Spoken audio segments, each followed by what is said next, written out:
বুবলির কন্যা সন্তান হওয়ার পরেই কে বা কারা হাসপাতালের ছবি ফাঁস করে দিয়েছে। এখানে দেখা যাচ্ছে বুবলি হাসপাতালের বেডে কন্যা সন্তানকে নিয়ে শুয়ে আছেন।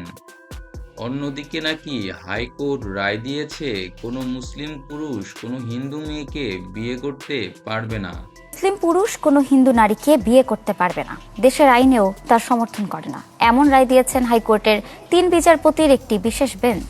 হাইকোর্ট তার রায়ের পর্যবেক্ষণে বলেছেন, যে ঘটনার প্রেক্ষিতে এ রায় দেয়া হলো তারা ঘোষণা দিয়ে তাদের ধর্ম বহাল রেখে এর কারণে কি অবৈধ হয়ে গেল অপবিশ্বাস এবং সাকিব খানের বিয়েও? মুসলিম পুরুষ এবং মুসলিম নারী উভয়, অর্থাৎ মুসলিমরা এই আইন অনুযায়ী এক্সক্লুডেড হয়েছে। নতুন একটি ছবি প্রকাশ পেয়েছে। নতুন করে এক ছেলের সাথে ডেটিং করতে বের হয়েছেন। সোশ্যাল মিডিয়ায় সেই ছেলের ছবিও নাকি ভাইরাল হয়ে গিয়েছে। এই ছবি প্রকাশ পাওয়ার আগে অপবিশ্বাস নিজেই ডেটিংয়ে যাওয়ার আগের একটি ভিডিও প্রকাশ করেছেন, যেখানে দেখা যাচ্ছে অপবিশ্বাস এয়ারপোর্টে যাচ্ছেন।